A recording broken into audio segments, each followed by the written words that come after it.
Hi guys, Airsoft here with another gun review. This gun review is on the WE Sig Sauer P226, the Mark II 5 version in tan.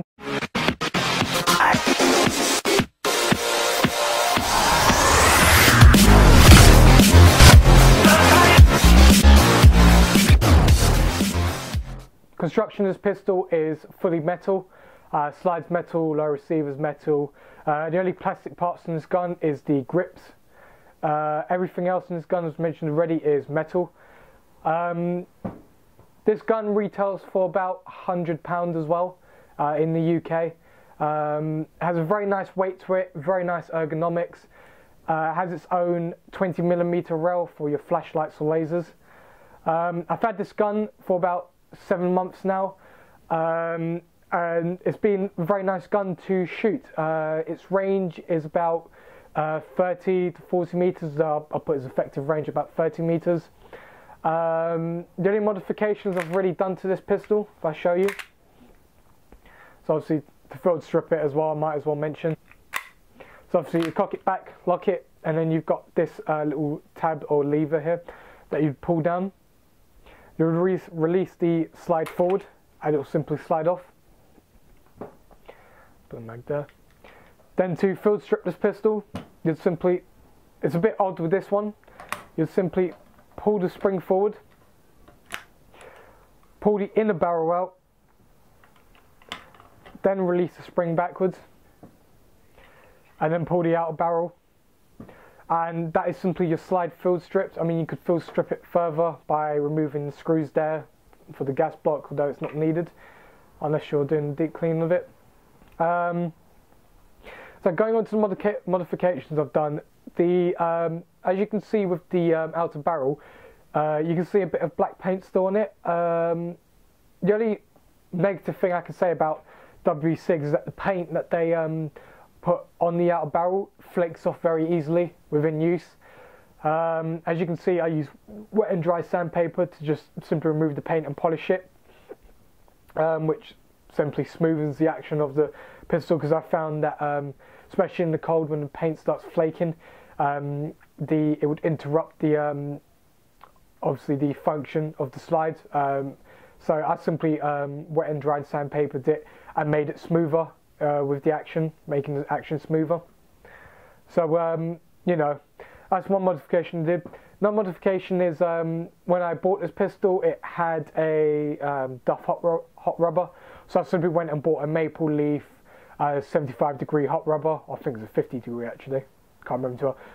Well, a maple leaf 50-degree or 75-degree hot rubber and put it inside, and obviously that fixed the issue with the hot bar I was having. In general, this pistol is a very nice pistol to hold. Its reliability is great. I find it to be great in the cold. You can easily get a mag and a half out of it, like my Glock 17 on propane. As you probably don't know, I run all of my gas guns on propane. So simply to put this back together, it's simply the opposite of what I've done. It's simply put the outer barrel in first, and you'll get your spring and spring guide. Place it inside. So a bit fiddly.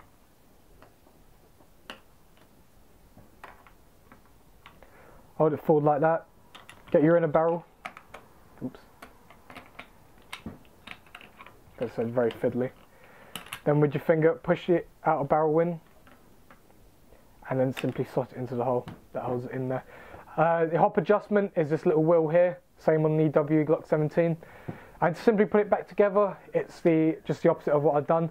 Make sure the tab's down.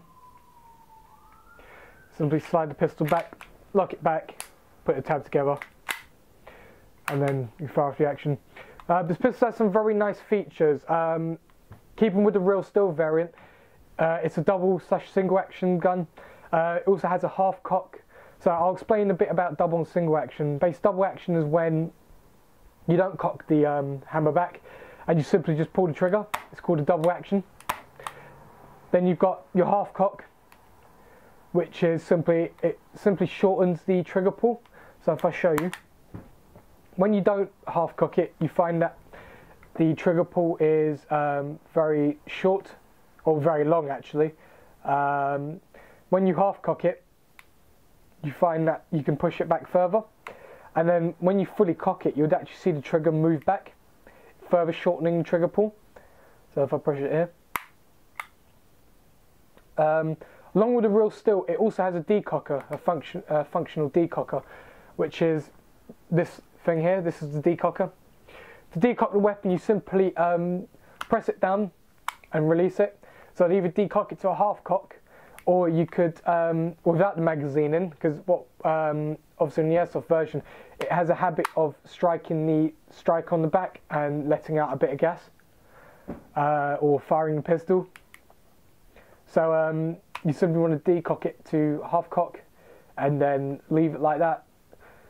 The magazine holds 24 rounds plus one in the chamber, so you can hold 25 rounds. The construction of the magazine is steel. I find it to be very nice. Only thing I wouldn't suggest dropping them, as the feeding lips are very easily broken, I find, on these Sig Sauer mags. I've already replaced my feeding lips on three of my mags, between three of my mags 4 times after dropping them. Although they're pretty cheap replacements to buy, about $3.50 each, or you could buy a pack for 13 quid that holds 4. Very easy to maintain, easily hold propane, very easy to dismantle. Simply take out the gas valve, the screw, and punch this pin out, and it takes, and you can remove the feeding lip as well, and then the magazine comes apart. Like I said, it's a full metal pistol, so it can be a bit temperamental in the cold using regular green gas. I find that on propane I can easily get a mag and a half out of it. You know, I've had barely any problems with this pistol. Like I've said, the only problem I had was with the hot rubber. I just find the ergonomics of this pistol, the kick, the reliability out of the box to be great. It's probably been one of my favourite pistols I've ever used. Another thing I'd like to mention are the sights. The sights are very nice. They've obviously got they've got these dots on them. They don't glow in the dark, but what I like about these sights is that they're very easy to acquire. A lot of people complain about the pistol, saying that the sights are too tall. However, I don't find I have that problem. I switch between my Glock 17 and my Sig Sauer all the time, and I find it really easy to, you know, easily acquire my sights and accurately place them on a target. You know, it's full metal construction, very reliable in the cold for full metal construction, especially on propane or WE's own brand gas. And it's just very well made. I find, you know, for the price of 100 quid, you know, I find it to be a great performer. So I'll definitely recommend this pistol. You can buy it from most major retailers, Pro Airsoft Surprise, JD Airsoft, you know. Mags are very cheap to get as well, about 20 quid from 01. Pro Airsoft Supplies selling for 30 quid each. You know, and there's 2 versions of these magazines you can get. There's this, for some reason when you buy the magazine with this, it comes with a fat plate, and when it detaches, it's detached from over here. If I just grab a magazine from over here, I'll show you the differences. You see the base plate of these are different, and also the way they come apart. When you remove the screw on this one here, just this flat plate comes out. When you remove the screw on this one, it actually comes out from here, so these 2 parts come across.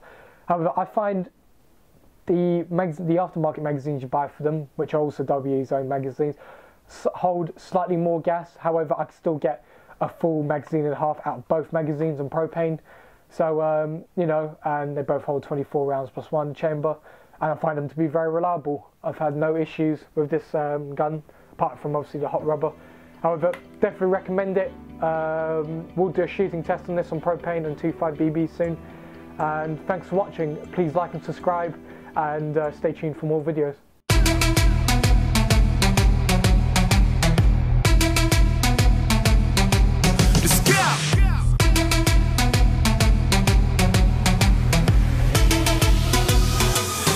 Check.